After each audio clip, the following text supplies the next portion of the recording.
Bonjour à toutes et à tous, bienvenue dans Wallonia Plus, l'émission produite par le Cercle de Wallonie et qui se veut économiquement positive puisqu'elle met en valeur les entrepreneurs qui osent et les sociétés qui réussissent en région wallonne.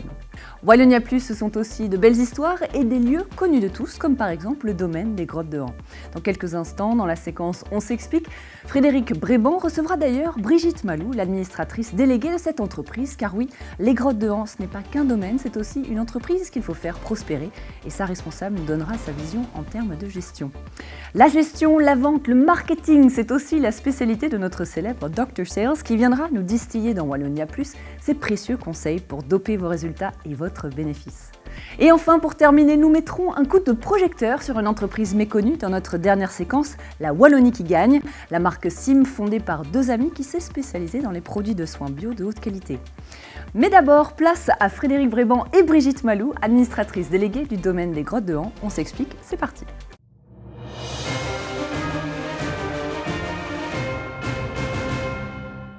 Bonjour Brigitte Malou.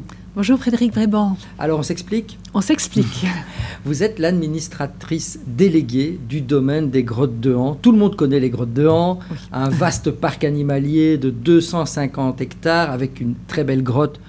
On y reviendra. Ce qu'on sait moins, c'est que vous avez été nominé à 2 reprises au titre de manager de l'année, je devrais dire manageuse de l'année, en 2015 et en 2020. Qu'est-ce qui vous a valu cette nomination en fait ? Les Grottes de Han, c'est une entreprise. Donc, nous occupons une centaine de personnes. Nous sommes une entreprise, une société privée. Donc, on répond aux critères.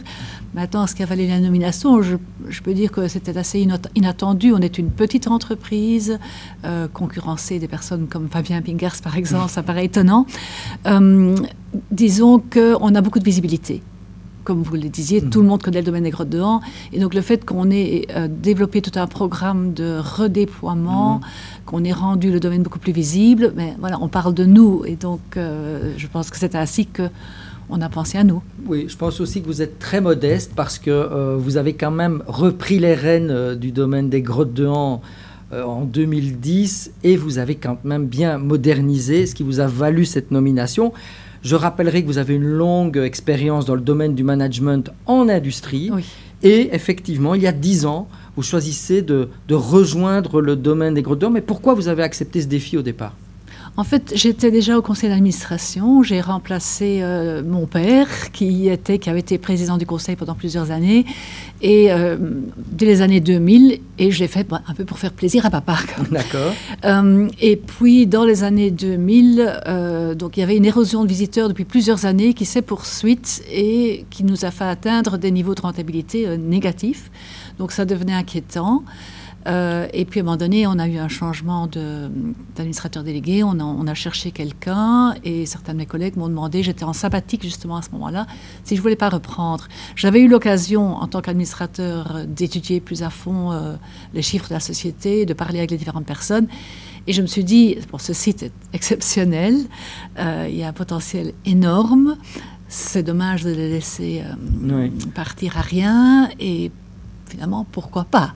Mais avant cela, brièvement, quelques postes que vous avez occupés, vous étiez habitué à quel genre d'entreprise avant cela ? J'étais 11 ans au barreau, donc j'étais associée du cabinet Louvre Claes Verbeek, qui est actuellement à la Hanoveri.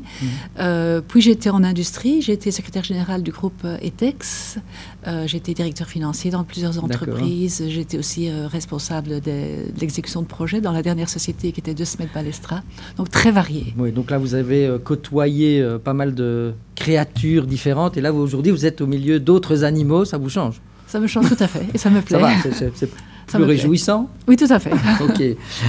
Faut quand même dire que le domaine, il y a une longue histoire familiale. Hein. Oui. Vous êtes, si je ne me trompe, l'arrière petite-fille du fondateur ou du moins de la personne qui a racheté les terres en 1856 pour en faire le domaine des Grottes de Han. C'était quoi l'objectif de votre arrière-grand-père ? En fait, Édouard de Span, donc mon arrière-grand-père, était un gentilhomme de la région qui adorait la nature, qui adorait se promener et qui s'amusait à explorer la Grotte de Han avec les villageois. Il faisait de la spéléologie avant que le terme n'existe. Et il a trouvé cette grotte tellement exceptionnelle qu'il s'est dit, moi je veux montrer ça au monde entier, tout simplement. Et donc il a acheté les terres, puisqu'en Belgique, quand on est propriétaire des terres, on est propriétaire du souterrain. D'accord. Et il l'a mis en exploitation, donc il a fait des aménagements énormes, il a mis de l'éclairage au pétrole, et il a commencé la première entreprise touristique de Belgique, avec tout ce que ça implique. Donc le but, c'était vraiment partager ces merveilles.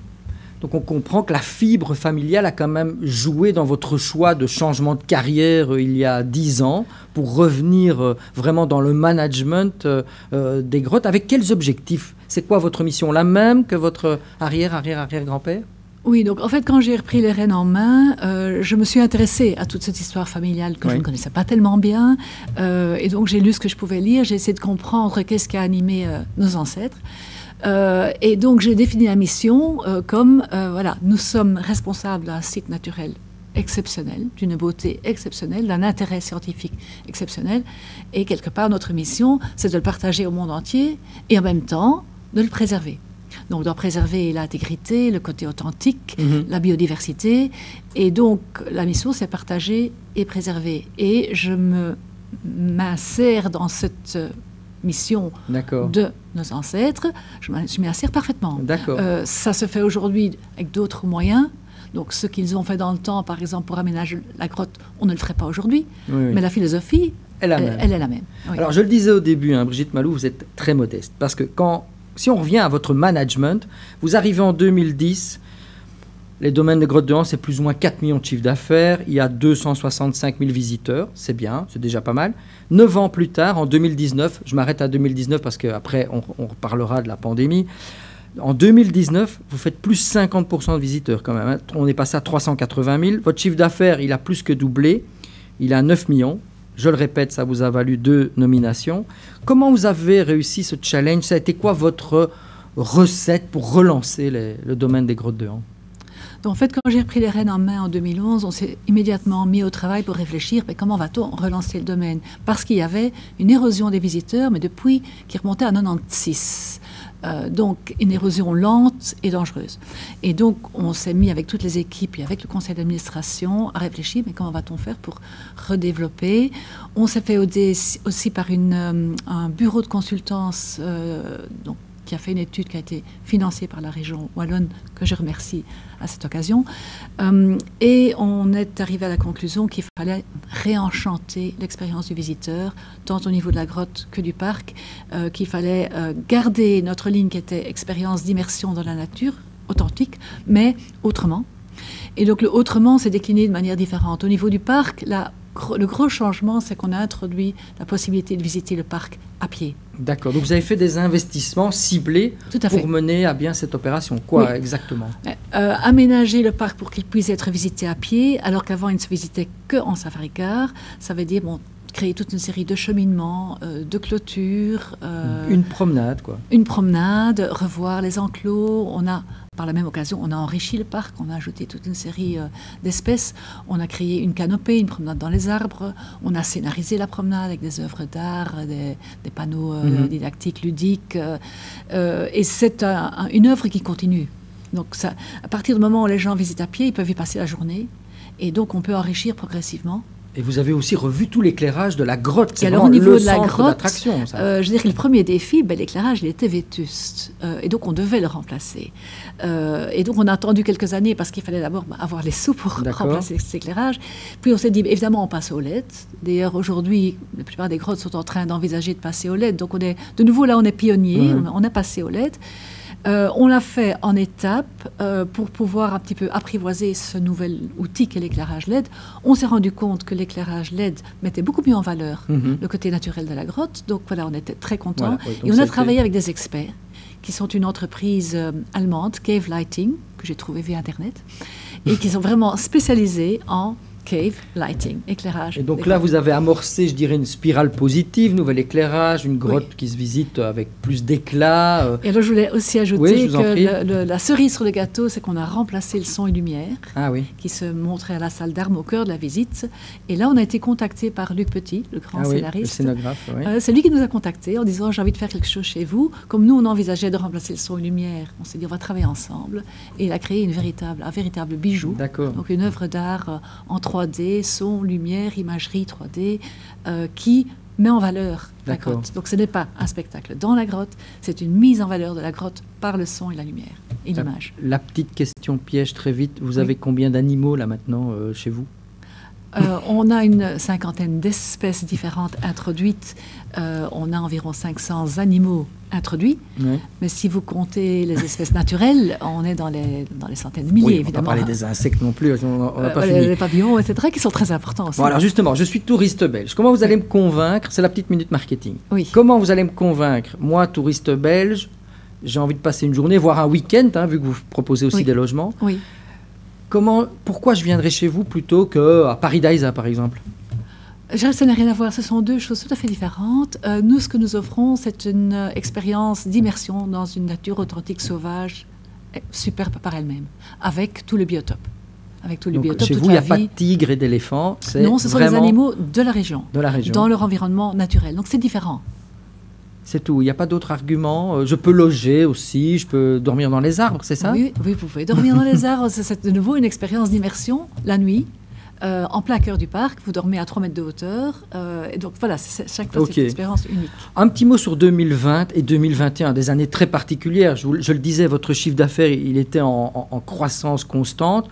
2020, la pandémie, le confinement, évidemment, le chiffre d'affaires s'en ressent. 2021, la pandémie continue et les inondations, Oui. vous avez été frappé. Oui. Comment on se relève de tout ça? Je considère ces 2 années comme une parenthèse. Oui. Alors, évidemment, avec une chute du chiffre d'affaires, une chute importante de la rentabilité, on a bénéficié de certaines aides, on a bénéficié du chômage Covid, heureusement, mais malgré tout, voilà, on était en grosse perte en 2020 et 2021 avec la Covid et les inondations, ce ne sera en tout cas pas fameux. Donc ce sont 2 années parenthèses. On n'a pas souffert au niveau trésorerie puisqu'on avait fait l'augmentation de capital et qu'au niveau cash flow, globalement, sur les 2 années, on ne sera pas négatif. Mais par contre, ça a un peu freiné les investissements sur ces 2 années. D'accord. Donc voilà, c'est une parenthèse. Entre-temps, Avec du positif, parce que les gens redécouvrent le tourisme, les Wallons redécouvrent la Wallonie. donc, entre-temps, je pense qu'il y a du positif et que le jour où on n'a plus ce contexte extérieur négatif, on pourra redémarrer, mais vraiment D'accord. en trombe, parce que les Belges ont redécouvert les beautés de la Wallonie. Beaucoup de Flamands, également les pays avoisinants. Ils ont redécouvert le plaisir de la proximité, le plaisir de la marche, le plaisir de la nature. Ça, c'est vraiment clair. Il y a une tendance pour moi structurelle. Et que nous avons dû, par la force des circonstances, apprendre toute une série de choses. Et donc, on a mis en place, dans le cadre du confinement et dans le cadre de la réouverture, on a mis en place toute une série de mesures pour accueillir nos visiteurs, mesures qu'on va toutes conserver. Donc, ça a été un laboratoire d'innovation incroyable. Et tout ce qu'on a mis en place de manière temporaire en 2020, qu'on a dû mettre en place très rapidement, finalement, on va tout conserver. Merci Brigitte Malou, administratrice déléguée du domaine des Grottes de Han.